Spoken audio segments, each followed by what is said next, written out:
अस्सलाम वालेकुम 7th class. I'm your maths teacher Hamna. Unit number 1 operations on sets, exercise number 1। Okay class, कल हमने exercise number 1 का question number 3, 4 and 5 solve किया था। आज क्वेश्चन नंबर 6 से स्टार्ट कर रहे हैं। क्वेश्चन नंबर 6 स्टार्ट करने से पहले हम अपनी रिमेनिंग डेफिनेशंस को लर्न करते हैं। ओके क्लास, कल हमने डिफरेंस ऑफ सेट्स तक डेफिनेशन को लर्न किया था। आज हम कंप्लीमेंट ऑफ सेट्स से स्टार्ट कर रहे हैं। कंप्लीमेंट ऑफ की डेफिनेशन क्या है इसकी? If a set A is a subset of a given universal set, then the set of elements not in A is called its complement set. A complement set is represented by a dash.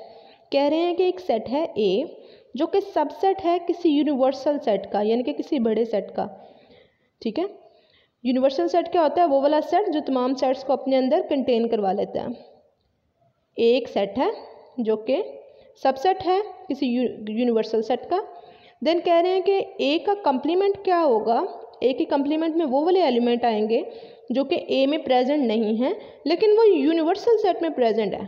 ठीक है, और इसको represent किस तरह से करते हैं? ए dash से। इसको ए कंप्लीमेंट भी पढ़ते हैं और ए डैश भी पढ़ते हैं। नेक्स्ट डेफिनेशन है define Venn diagram. Venn diagram क्या होती है? पिक्टोरियल रिप्रेजेंटेशन ऑफ सेट्स, यानी कि सेट्स को डायग्राम की फॉर्म में रिप्रेजेंट करने को बोलते हैं वेन डायग्राम। सेट्स को जिस डायग्राम की फॉर्म में रिप्रेजेंट किया जाता है उस डायग्राम का क्या नाम है? Venn diagram. Set as we represented in the form of a diagram called a Venn diagram. The number of the sets are shown in closed within the closed curved and the universal set is represented by the rectangle outside the circle। Venn diagram में क्या होता है? Universal set को हम एक rectangle की मदद से रिप्रेजेंट करते हैं और उसके सब सेट्स को हम ये अंदर सर्कल के फॉर्म में रिप्रेजेंट करते हैं इस तरह से। ओके क्लास, क्वेश्चन स्टार्ट कर रहे हैं। क्वेश्चन नंबर 6 की क्या स्टेटमेंट है? If universal set is equal to this. उन्होंने यूनिवर्सल सेट हमें बता दिया, वो क्या है? 0 to 8 काउंटिंग है। देन सेट ए बताया है, set B, C and D. Then क्या क्या बोल रहे हैं? फाइंड आउट करें A union B, B union C, और इसी तरह से उन्होंने रिमेनिंग क्वेश्चन दिए हुए हैं। सोल्यूशन स्टार्ट करते हैं। ओके क्लास, पार्ट 1 में हमने क्या फाइंड आउट करना है? A union B. उसके लिए हम क्या करेंगे? सेट ए को लिखेंगे, सेट बी को लिखेंगे। Then A union B equals to, सबसे पहले ए लिखा हुआ, ए वाला सेट आएगा, यूनियन का सिंबल, देन बी का सेट। और यूनियन में हम क्या करते हैं? दोनों सेट्स के कंप्लीट एलिमेंट्स लिखते हैं। और अगर एक एलिमेंट दोनों सेट्स में मौजूद हो तो उसको हम सिंगल टाइम लिखते हैं। अब 0 सीक्वेंस में लिख लेते हैं। 0 लिख लिया, उसके बाद 1 यहाँ पर है, यहाँ पर नहीं है, 1 भी आ गया। उसके बाद 2 इधर भी है, इधर भी है, 2 को हम सिंगल टाइम लिखेंगे। ठीक है, देन 3 इधर है, इधर भी है, 3 को भी हम सिंगल टाइम लिखेंगे। इस सेट के कंप्लीट एलिमेंट हमने लिख लिए। अब इस सेट के जितने रिमेनिंग एलिमेंट्स हैं वो भी लिख देंगे। ओके, दोनों सेट्स के हमने complete element A union B में लिख लिए। नाउ पार्ट 2 क्या है? B union C. हमने बी का सी से यूनियन फाइंड आउट करना है। सबसे पहले हम बी वाला सेट लिखेंगे जो क्वेश्चन में हमारे पास गिवन है, 2, 3, 4, 5, 6। सी वाला सेट लिखेंगे 5, 6, 7, 8। देन बी यूनियन सी जो हमने फाइंड आउट करना है इक्वल्स टू, सबसे पहले बी लिखा हुआ है, बी का सेट आएगा, यूनियन का सिंबल, देन सी का सेट। यूनियन के सिंबल को आपने यू नहीं बनाना, उसको आपने इस तरह से ही लिखना है। ओके, और यूनियन में हम क्या करते हैं? दोनों सेट्स के कंप्लीट एलिमेंट उसी तरह से। सबसे पहले 2 आ गया, उसके बाद 2 यहाँ पर नहीं था, इधर लिख लिया हमने, 3 लिख लिया, 3 यहाँ पर नहीं था लेकिन 3 आएगा, 4, देन 5 दोनों में, उसके बाद 6 भी दोनों में प्रेजेंट है। उसके बाद इस सेट के कंप्लीट एलिमेंट हो गए और रिमेनिंग इसके दोनों एलिमेंट्स आ गए यहाँ पर। ओके, देन सी यूनियन डी में क्या होगा? उसी तरह से सी वाला सेट लिखेंगे, डी वाला सेट लिखेंगे। सबसे पहले सी लिखा हुआ है, सी का सेट आएगा, यूनियन का सिंबल, देन डी का सेट, और उसके बाद दोनों सेट्स के कंप्लीट एलिमेंट्स।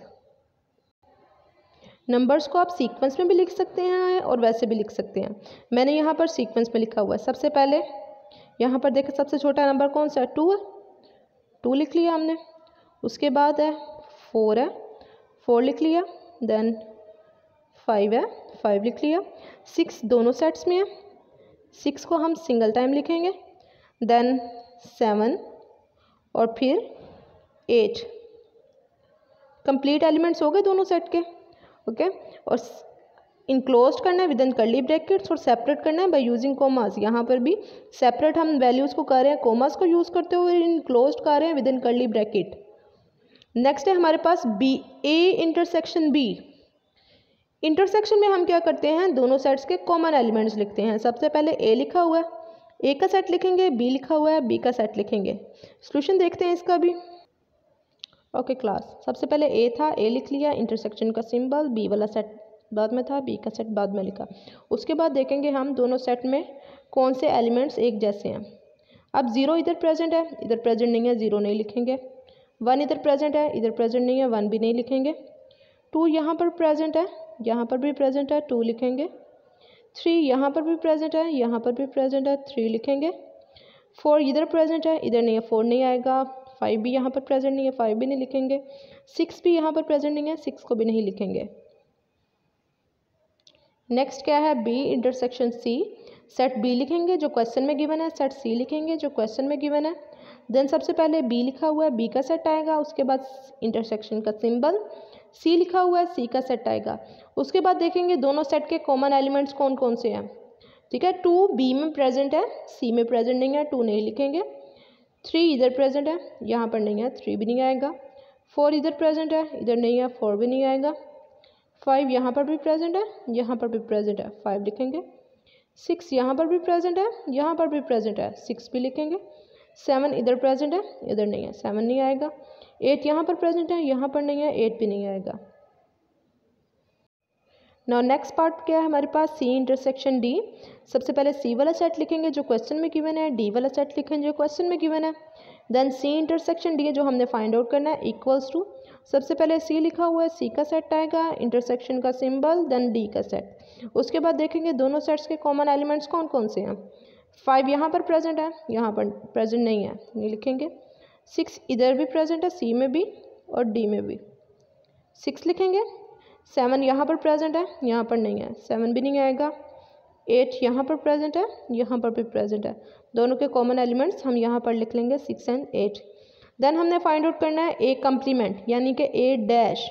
और अभी हमने डेफिनेशन में क्या पढ़ा है कि कंप्लीमेंट क्या होता है, वो वाले एलिमेंट्स जो कि जैसे हमने यहाँ पर ए का कंप्लीमेंट लेना है तो हम क्या लिखेंगे, वो वाले एलिमेंट्स जो कि यूनिवर्सल सेट में तो प्रेजेंट है लेकिन ए में प्रेजेंट नहीं है। इसका फार्मूला क्या होता है कंप्लीमेंट फाइंड आउट करने का, किसी भी सेट का अगर आपने कंप्लीमेंट फाइंड आउट करना है तो हम क्या करेंगे, कंप्लीमेंट ऑफ ए, जैसे अगर ए एक सेट है यूनिवर्सल सेट, ठीक है, यूनिवर्सल सेट माइनस ए। अगर आपने बी का कंप्लीमेंट फाइंड आउट करना है उसके लिए आप लिखेंगे बी कंप्लीमेंट इक्वल्स टू होता है universal set minus B. Okay, अब ए का कंप्लीमेंट हमने फाइंड आउट करना है, यूनिवर्सल सेट भी हमारे पास क्वेश्चन में गिवन है, यूनिवर्सल सेट लिख लिया, ए का सेट लिख लिया और फार्मूला हमने लगाया A complement equal to universal set minus A. Universal set पहले लिखा हुआ है, यूनिवर्सल सेट की वैल्यू पहले आएगी, माइनस का सिंबल, देन ए का सेट। ओके, अब वो वाले एलिमेंट्स जो कि यूनिवर्सल सेट में तो हैं लेकिन ए में नहीं है वो तमाम हम एक कंप्लीमेंट में लिखेंगे। अब 0 यहाँ पर भी है, यहाँ पर भी है, 0 नहीं लिखेंगे हम। 1 इधर भी प्रेजेंट है, इधर भी प्रेजेंट है, 1 को भी नहीं लिखेंगे। 2 इधर भी है, इधर भी है, 2 को भी नहीं लिखेंगे। 3 यहाँ पर भी है, यहाँ पर भी है, 3 भी नहीं लिखेंगे। रिमेनिंग में एलिमेंट्स कौन कौन से होंगे, रिमेनिंग एलिमेंट्स 4, 5, 6, 7 एंड 8, वो तमाम कंप्लीमेंट के सेट में आ गए। नेक्स्ट हमने क्या फाइंड आउट करना है, बी कंप्लीमेंट। उसके लिए भी हम यूनिवर्सल सेट लिखेंगे, बी का सेट लिखेंगे एंड बी कंप्लीमेंट का क्या फार्मूला होगा, यूनिवर्सल सेट माइनस बी। सबसे पहले यूनिवर्सल सेट माइनस का सिंबल और सेट बी। फर्स्ट सेट के वो वाले एलिमेंट जो कि सेकंड में प्रेजेंट नहीं है, यूनिवर्सल सेट के वो वाले एलिमेंट जो कि बी में नहीं है वो हम सिंपली लिखेंगे। अब 2, 2, 3, 3, 4, 4, 5 5 6 एंड 6। रिमेनिंग एलिमेंट्स यूनिवर्सल में कौन कौन से हैं? 0 1 7 एंड 8। वो तमाम बी कम्प्लीमेंट के सेट में आ जाएंगे। आपने यहाँ पर ये क्रॉस करने के बाद आपने बाद में इसको इरेज कर देना है, ठीक है, इरेज कर देना है इसको। नाउ हमने सी कम्प्लीमेंट फाइंड आउट करना है, उसके लिए भी यूनिवर्सल सेट लिखेंगे। सी का सेट लिख लिया, उसका फार्मूला लिखा, C complement equal to universal set minus C. Universal set की वैल्यू पहले लिखेंगे, उसका सेट पहले लिखेंगे, माइनस का सिंबल, देन सी। और वो वाले एलिमेंट्स जो कि फर्स्ट सेट में प्रेजेंट है सेकंड में प्रेजेंट नहीं है, वो तमाम सी कम्प्लीमेंट में आएंगे। अब 5 इधर प्रेजेंट है, कट हो गया, 6 भी, 7 भी और 8 भी, ठीक है। अब रिमेनिंग एलिमेंट जितने भी यूनिवर्सल सेट में प्रेजेंट हैं वो तमाम सी कम्प्लीमेंट में हम लिख लेंगे। ओके, नेक्स्ट डी डैश में भी इसी तरह से यूनिवर्सल सेट, डी का set, D complement equal to universal set minus D. Universal set की वैल्यू पहले लिखेंगे, माइनस डी का सेट लिखेंगे और देन कैंसिल कर लेते हैं हम 2। इस तरह से आप इजीली कर सकते हैं, इस तरह कट करने से, ठीक है। वैसे अगर आपको मुश्किल हो रही है तो आप ये कट कर लें, इस तरह से आपके लिए इजी होगा। देन रिमेनिंग एलिमेंट्स क्या हैं? 0 1 3 5 एंड 7। नेक्स्ट पार्ट क्या है, हमने क्या फाइंड आउट करना है? a minus B. ये माइनस का सिंबल है, हमने इसकी डिफरेंस की डेफिनेशन में भी पढ़ा था। ए का सेट लिख लिया जो क्वेश्चन में गिवन है, बी का सेट लिख लिया, उसके बाद a माइनस बी। ए वाले सेट की वैल्यू पहले लिखेंगे, माइनस बी वाले सेट की वैल्यू बाद में लिखेंगे। और वो वाले एलिमेंट्स माइनस में हम क्या कर रहे हैं, जो फर्स्ट सेट में प्रेजेंट है लेकिन सेकंड में प्रेजेंट नहीं है, बस वो लिखने हैं, सेकंड वाले एलिमेंट्स नहीं लिखने। अब फर्स्ट में, सेकंड में 2 प्रेजेंट है फर्स्ट का, ये कट हो गया, 3 है वो कट हो गया। अब इसमें क्या रह गया? 0 एंड 1। 0 एंड 1 इसमें नहीं है, अब इसमें आ गया 0 1। फर्स्ट सेट के वो वाले एलिमेंट्स जो कि सेकंड में नहीं हैं बस वो लिखेंगे डिफरेंस में। चाहे सेकंड में भी कुछ एलिमेंट्स हों जो कि फर्स्ट में नहीं है, उनको नहीं हमने लिखना, हमने बस वो लिखने हैं जो कि फर्स्ट में है सेकंड में नहीं है, डिफरेंस में हम वो वाले एलिमेंट्स लिखते हैं। नेक्स्ट क्या होगा? सी माइनस डी। सी का सेट लिख लिया, डी का सेट लिख लिया, सी का डिफरेंस सी पहले लिखा हुआ है, सी का सेट पहले लिखेंगे, माइनस देन डी का सेट। और वो वाले एलिमेंट सी के जो कि डी में नहीं है, 5 नहीं है, 5 लिख लिया, 6 है इसमें भी, 6 नहीं लिखेंगे, 7 इसमें है नहीं है वो लिख लिया, 8 इसमें है इसमें भी है वो नहीं लिखेंगे। 5 और 7 सी का डी में नहीं लिखा हुआ, इसलिए डिफरेंस में क्या आएगा? 5 एंड 7, ठीक है। फर्स्ट सेट के वो वाले एलिमेंट जो कि सेकंड में नहीं है। नेक्स्ट क्या हमारे पास? बी माइनस ए। सबसे पहले बी का सेट लिखेंगे, ए का सेट लिखेंगे, बी माइनस ए। सबसे पहले हम बी का सेट ही लिखेंगे, यहाँ पर आपने कंफ्यूज नहीं होना, आपने पहले ए का सेट नहीं लिख देना, पहले बी लिखा हुआ है तो पहले बी का सेट लिखें, माइनस ए का सेट। और वो वाले एलिमेंट्स बी के जो कि ए में नहीं हैं, 2 दोनों में है, 2 नहीं लिखेंगे, 3 दोनों में है, 3 भी नहीं लिखेंगे, 4 बी में है ए में नहीं है, 4 लिख लिया, 5 बी में है ए में नहीं है, 5 लिख लिया, 6 बी में है ए में नहीं है वो हमने लिख लिया, ठीक है। फर्स्ट सेट के वो वाले एलिमेंट जो कि सेकंड में प्रेजेंट नहीं है, चाहे सेकंड में भी कुछ रिमेनिंग एलिमेंट्स हों लेकिन उनको हमने डिफरेंस में नहीं लिखना। नाउ लास्ट पार्ट क्या है? डी माइनस ए। डी का सेट लिख लिया, ए का सेट लिख लिया, देन डी माइनस ए। सबसे पहले डी का सेट लिखेंगे, माइनस ए का सेट लिखेंगे, और वो वाले एलिमेंट जो कि डी में प्रेजेंट हैं ए में प्रेजेंट नहीं है उनको हम यहाँ पर लिखेंगे। 2 इधर भी है इधर भी है, 2 नहीं लिखेंगे, 4 यहाँ पर है इधर नहीं है, 4 लिख लिया, 6 डी में प्रेजेंट है ए में प्रेजेंट नहीं है, 6 लिख लिया, 8 डी में प्रेजेंट है ए में प्रेजेंट नहीं है, डी 8 पे लिख लिया, ठीक है। अब डिफरेंस में क्या आ गया? डी माइनस ए में 4 6 एंड 8। ओके क्लास, आज हमने क्या किया है? एक्सरसाइज नंबर 1 का क्वेश्चन नंबर 6 आप इसकी प्रैक्टिस करेंगे, डेफिनेशंस को लर्न करेंगे और डॉजिंग टेबल ऑफ 4 एंड 5 भी आप लर्न करेंगे। Okay, best of luck.